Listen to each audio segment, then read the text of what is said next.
Hi guys, it's our Rogers World, Rebecca Rogers, Miss Rogers, whichever you want to call me. I still have no preference. And today I'm going to tell you about one of the most embarrassing, emotionally traumatic moments I've ever experienced in my life. But before we get started, make sure to like, share, and subscribe. Hit the little bell down at the bottom so that you're notified whenever I post a long video every Tuesday and Thursday, a short every day in between. You don't want to miss any of it, so go ahead and do it. So about this story, it's not that I didn't tell you guys about it on purpose yet. It's more that this memory has been locked away in the dungeons of my mind, never wanting to think about it again. I literally was on the car driving home one day, and for whatever reason, I just had one of those core memory, like when you unlock a core memory. It was like that, but not a good core memory, more of a, oh my God, what did I do kind of moment. So we're going back to 7th grade. For those who know me, you know that I went to school in a really big school system. I mean, our high schools have over 2,000 kids, but it would be a pretty fair estimate to say that each grade level of middle school, 6th, 7th, and 8th, would each have a few hundred kids, at least. And 7th grade, for whatever reason, was putting on just a 7th grade only talent show. So I've always loved to sing. My husband and I sing Disney songs and long car rides. It's just my thing. Like, I like it. But I'm too afraid to sing in front of people. My stage fright is bad. And I always had these ideas that I would be able to, get rid of it. And in 7th grade, I had this idea that maybe if I joined chorus or choir, I don't really understand the difference between the two, that maybe I would be able to get rid of my stage fright and sing on stage and all that jazz. And I did, I sang with the group, but when it came to the solo, I literally whispered into the microphone. No one could hear me at all. And I was never given another solo again. For good reason. Now, for whatever reason, we had a 7th grade only talent show come up. And all my friends in my singing class, whichever one it is, they all wanted to sign up because, they're all really good singers. I was so jealous of their confidence. And my best friend at the time, Jessica, she said, let's do it. I'll sing with you. Maybe we can work on your stage fright. We can build up your confidence. I will be right next to you the entire time. Let's do it. You and me. We'll sing Carrie Underwood.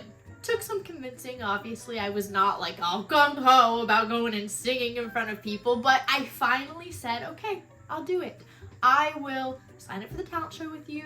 We signed up to sing Cowboy Casanova by Carrie Underwood, and I was getting excited. This is gonna be my moment. So the day the talent show rolls around and I get to 2nd period, which is the class that I had with Jessie, that was our singing class, and she's not there. So I text her and I'm like, hey, where are you at? She responds and says, I'm so sorry. I've been so sick all morning. I completely forgot to text you. There's no way I'm going to be able to go to school. I'm so sorry. I didn't mean to let you down. It's not your fault you got sick. No worries. Not a big deal. I'm just going to go to the talent show people, pull our music, tell them we're not going to do it. Not a big deal. Don't worry.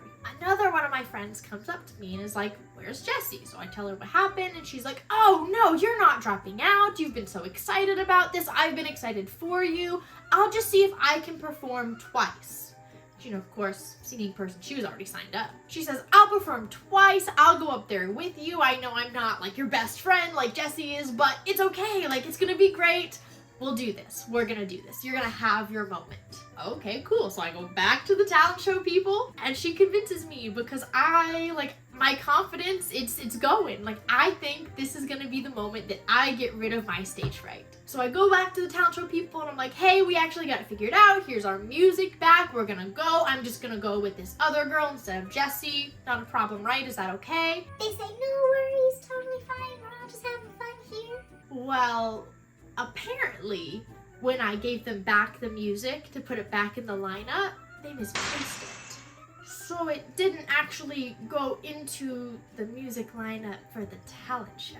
And no one realized until they announced me and my friend to go on the stage. And let me tell you, I was decked out. I had on a plaid tank top kind of thing with cowgirl boots and my hair in a bun. I was ready to belt out some Carrie Underwood.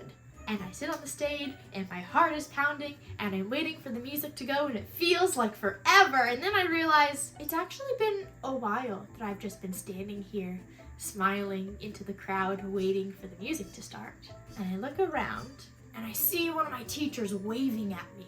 And she yells out for everyone to hear, like not discreet at all, for everyone to hear, "We can't find the music. We just noticed. We don't know where it went. Don't know what you want to do, but we have nothing to push play on." Oh, okay. I'm just sitting on stage, all dressed up, sweating, the heartbeat is racing.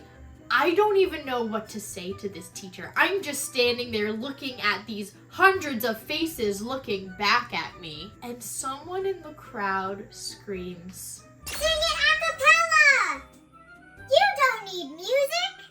and I just wanted to crumble right there. If I wasn't frozen already, I froze then. My eyes got bigger than they already were. My heart was racing faster than it already was. And all I could think was, no, no, no, no, no, no, no, no, no, no. This can't be happening. I already had stage fright just singing in front of people. You want me to do this? Not with my best friend, with no music. After just sitting there on stage already for like 5 minutes? I'm sweating just thinking about it again. And I guess because I'm having an internal crisis and don't say anything, my friend decides to address the audience for me, and she says, Sure, we can do it a cappella. No worries. I wanted to crumble right there in my body, just sink to the floor and shrivel up and But I'm so stressed out and freaking out. Like I can't move. I can't open up my mouth. I'm just staring into this audience, hoping that a fire alarm goes off or like something happens. I don't know. I just need something to get me off that stage. And that something does not come. My friend starts singing the song because she was gonna go first anyways to help calm my nerves. And let me tell you, I have vivid memories of everything leading up to that point. I must have been so humiliated and traumatized that my mind is literally blocking out that entire rest of that stage performance. I don't have a single memory of anything that happens next until like a few hours later in the day, but I'm told I cried. And later that day, the boy that I just started dating the day before came up to me and broke up with me. It must have been that bad. So yeah, that is one of the most humiliating moments ever that I ever experienced. So bad that for most of my adult life, my mind just blocked it out. So I'm gonna go back to pretending like it never happened. I hope you enjoyed laughing at my expense, like all my other classmates did for however long. And I will continue trying to remember other humiliating stories that I can share with you, as I do for y'all. If you haven't already, make sure to like, share, and subscribe. Hit the little bell down at the button, because if I'm gonna remember these humiliating stories, you want to be notified for them. And I'll see you guys next time. Bye, my lovelies. Mwah!